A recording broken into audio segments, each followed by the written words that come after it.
اولاد ہے، صرف 10 سال بچے کو دے دو، صرف 10 سال، ساری زندگی بچہ تمہارا ہوگا۔ اور وہی 10 سال ہمارے بچوں پہ ظلم ہے۔ 3 سال کے بچے کو اسکول بھیجنا، مجھے پتا ہے میری کوئی نہیں سنے گا، میری کوئی نہیں مانے گا، کچھ میری حمایت تو کر دیں گے ٹھیک کر رہے ہیں، کچھ کہیں گے مولوی میں کھپتا پیا ہے۔ 3 سال کے بچے کو اسکول بھیجنا بچے پر ظلم عظیم ہے۔ میرا نبی کہتا ہے 7 سال تک نماز بھی نہ کہو، نماز جیسی چیز سے روکتا ہے۔ 7 سال نماز بھی نہیں کہنا، کیا کرنا ہے؟ گود دو، پیار دو، نصیحت بھی نہیں کرنی، بلکہ بچے کے ساتھ بچہ بن جانا ہے۔ میرے نبی قاب قوسین او ادنی، اللہ اکبر، اور وہ حسن حسین کے لیے گھوڑا بنوے سے۔ کہاں گئے میرے بچے، کہاں ہیں؟ ان کاروباریوں کے پاس نہ بیوی کے لیے وقت ہے نہ بچوں کے لیے وقت ہے، یہ ہیں اور موبائل ہے۔ روٹی کھاتے بھی کاروبار کر رہے ہوتے ہیں، لعنت ہے ایسے کاروبار پر۔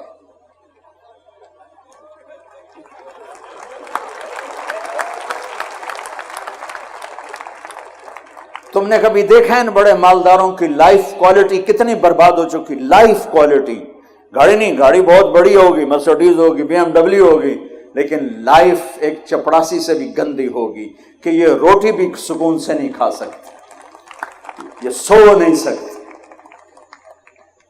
اور ہمارا معاشرہ اس قدر جاہل ہے۔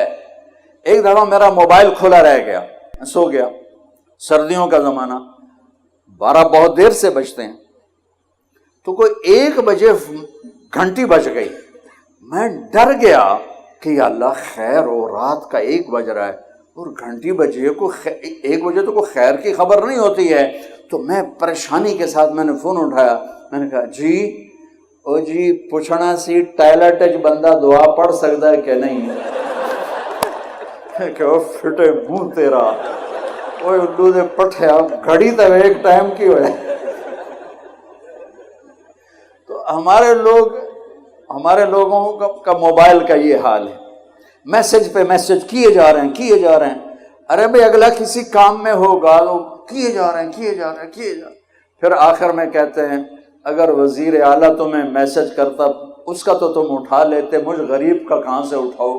میں کہتا تو وزیر اعلیٰ سے بڑا ظالم ہے جو مجھے ٹوائلٹ میں بھی نہیں چھوڑ رہا۔ ان ماؤں سے کہتا ہوں بچے کو جب توجہ دو تو موبائل کو پھینک دو۔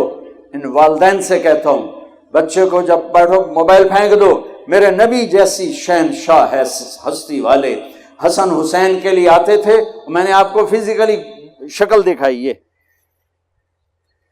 اور فرماتے آؤ بچوں میرے اوپر بیٹھ جاؤ۔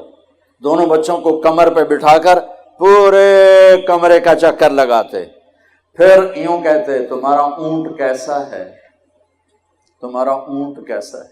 پھر دونوں بھائیوں کو اتار دیتے اور زینب کو بٹھا لیتے، پھر ان کو چکر لگواتے اور ان تینوں سے بیٹھ کے کھیلتے تھے۔ 7 سال حسن کی عمر، 6 سال امام حسین کی عمر، اور ان 7 سال میں 7 نصیحتیں بھی اپنے بچوں کو نہیں کی، صرف ٹائم دیا۔ آج کی ماں بچے کو ٹائم نہیں، کھلا دیتی ہے، پلا دیتی ہے، سلا دیتی ہے، ٹائم نہیں دیتی۔ کبھی اس کے ڈرامے، کبھی اس کا موبائل، کبھی اس کی میسیجنگ، اسی میں وہ برباد ہو جاتی ہے، اپنے بچے جیسی دولت کو ضائع کر دیتی ہے۔ بچوں کو ٹائم دینا، ان کے ساتھ بچہ بن کے بیٹھنا، نصیحتیں اوور لوڈ ہو جاتی ہیں، اوور کر دیتے ہیں۔ محبت دو، ٹائم دو۔ میرے نبی کی خوبصورت زندگی کہ آپ حسن حسین کی کشتی کروا رہے، اتنے آپ پر کتنے غم تھے، کتنے صدمے تھے، کتنے درد تھے، اور آپ بچوں کے ساتھ کھیل رہے، کشتی کروا رہے حسن حسین کی۔ تو حسین ذرا کمزور ہو رہے تھے چونکہ حسن بڑے تھے اور حسین چھوٹے تھے، تو آپ حضرت حسین کو تھاپڑے مار رہے تھے ان کے، شاباش حسین، شاباش حسین، شاباش، اے ہے یا حسین۔ تو حضرت فاطمہ بھی بیٹھی دیکھ رہی تھیں، تو وہ کہنے لگے یا رسول اللہ آپ ساری شاباش حسین کو دے رہے ہیں، کوئی تھپڑا حسن کو بھی مار دیں۔ وہ جو ماں تھی تو اس کو دوسرے کا تو آپ نے کہا فاطمہ میرے پاس جبریل کھڑا ہوا ہے، وہ حسین کو تھاپڑے مار رہا ہے، میں بھی حسین کو ہی تھاپڑے مار رہا ہوں۔ کشتیاں ہو رہی ہیں، ٹائم دیا جا رہا ہے، کھیل رہے ہیں، تو پھر وہ جنت کے سردار بنے۔ والدین کے، میرے بچے جب چھوٹے تھے، یہ چھوٹے اسکول میں، تو میں ان کے پرنسپل سے ملا تو وہ کہنے لگے میرے پاس یہاں فیصل آباد کے 2 بڑے ڈاکٹر ہیں، لیڈی ڈاکٹر اور ڈاکٹر، وہ میرے پاس آئے اور کہنے لگے کہ ہمارے بچوں نے 3 دن ہو گئے کھانا نہیں کھایا ہمارے گھر میں کھانے کا، اور ہم پوچھتے ہیں بتاتے نہیں، تو کائنڈلی آپ پوچھ کے بتا دیں، یہ بہت اہم بات بتا رہا ہوں۔ کہ میں نے بچوں کو بلایا کہ بیٹا یہ آپ کی امی آپ کے ابو آپ کھانا کیوں نہیں کھا رہے؟ کہا جی ان کے سامنے نہیں بتائیں گے، الگ بتائیں گے۔ تو ان دونوں کو باہر بٹھا دیا، تو کہنے لگے اب بتاؤ۔ کہ سر صبح جب ہم ناشتہ کرتے ہیں تو امی ابو سو رہے ہوتے ہیں، ہم ان کو دیکھتے نہیں ہیں۔ دوپہر کو جب ہم واپس آتے ہیں تو امی ابو ہاسپٹل میں ہوتے ہیں، ہم ان کو دیکھ نہیں پاتے۔ شام کو جب ہم کھانے پر بیٹھتے ہیں تو امی ابو کلینک پر ہوتے ہیں، یہ ہمیں نظر نہیں آتے، یہ ہمیں اتوار کو نظر آتے ہیں، باقی پورا ہفتہ ہمیں نظر نہیں آتے۔ تو ہم نے کہا جو ماں باپ ہمیں ٹائم نہیں دے سکتا، ہم نے ان کی روٹی بھی نہیں کھانی۔ اپنی اولاد کو قیمت دو، اپنی میرے نبی نے اتنے بڑے عہدے پر بیٹھ کر بچوں کو ٹائم دیا۔ 10 سال تک بچے کو اپنا بنا لو، ساری زندگی تمہارا ہوگا۔ 3 سال کے بچے کو اسکول بھیجنا، وہ روتا ہوا جاتا ہے، وہ روتا ہوا آتا ہے۔ ہمارے اب تو میں نے ایک اشتہار پڑھا کہ ہم 18 مہینے ایک بچہ بھی لے لیں گے، پوتڑے بھی دوں گے، بس صرف تو سانو پیسے دے دو، باقی سارا کام ہنسی کریں۔ یہ اسکول نہیں ہے، میں دکھ سے کہتا ہوں، یہ کاروباری سینٹر ہیں، یہ ہمارے بچوں کے ذریعے سے پیسہ بنا رہے ہیں۔ اس عمر میں بچے کو ماں چاہیے اور باپ چاہیے۔ ایک ماں 2 بچے نہیں سنبھال سکتی اور کہتی ہے اسکول بھیجو میری جان چھوٹے، تو ایک عورت جس کی تنخواہ بھی مشکل سے 25, 30, 40 ہزار ہے، وہ 30 بچوں کو کیسے سنبھالے گی؟ کبھی سوچا آپ نے؟ ایک اسکول ٹیچر لطیفہ ہے، بچوں سے کہنے لگی بچوں بولو CUP سپ، سپ سمجھتے ہو نا، سانپ، بولو بچوں CUP سپ۔ تو بچے کہنے لگے مس CUP کپ ہوتا ہے؟ کہ نہیں بیٹا بولو CUP سپ۔ بچوں نے پھر کہا مس CUP کپ ہوتا ہے؟ مس نے کہا بچوں اتنی تھوڑی تنخواہ پہ CUP سب پی رہے گا، کپ نہیں۔ اب یہ بیوقوف مائیں جو اپنے بچے کو خود نہیں سنبھال سکتی، جسے جنا ہے 30 بچوں کو سنبھالنے والی، 30,000 لینے والی سنبھالے گی؟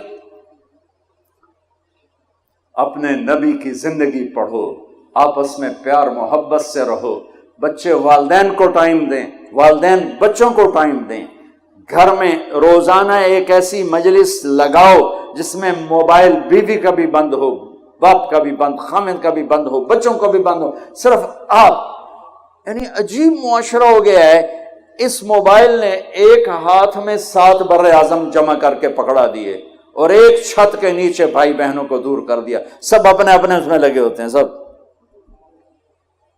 یہ ضرورت کی چیز تھی، نہ کہ اپنی جان کو برباد کرنے کی۔ اس لیے میرے بچوں، میری بچیوں، میرے نبی کی خوبصورت زندگی، میں 1.5 گھنٹے سے زیادہ کیا بتاؤں اور کیا بولوں، جمعے کا دن بھی ہے۔ اپنی زندگی کا رخ قائم کرو، ہم اللہ کے بندے ہیں، محمد مصطفیٰ کے امتی ہیں، اور ہمیں مرنے سے پہلے اپنے اللہ کو راضی کرنا ہے۔ نماز نہ چھوٹے، بہت بڑا مجمع ہے نوجوانوں کا، نماز نہ چھوٹے، کبھی چھوٹ جائے سونے سے پہلے پڑھ کے سوو۔ اپنی تعلیم سے انصاف کرو، میری طرح بسم اللہ تے نہ جاوے اجے، محنت کرو، محنت کرو، محنت کرو، محنت کرو گے، یہ تمہاری ڈگری کی کوئی حیثیت نہیں، کاغذ کا پرزہ ہے۔ اپنے اندر کچھ ہنر پیدا کرو گے تو اللہ تعالیٰ تمہیں عزت پر بٹھائے گا۔ ہنر کی آج بھی قیمت ہے، خالی ڈگری ہے، تمہیں آتا جاتا ہے کچھ نہیں تو لوگ تمہیں جاب کیوں دیں گے؟ تو ایک نماز نہ چھوٹ، ایک آپس میں ایک دوسرے کو گالی نہ دو۔ اور میری آخری بات ہے بچوں، غور سے سننا، امت بن کے چلو، فرقہ واریت کا شکار نہ بننا۔ امت بن کے چلنا، فرقہ واریت کا شکار نہ بننا۔ امت بن کے چلنا، فرقہ واریت کا شکار نہ بننا۔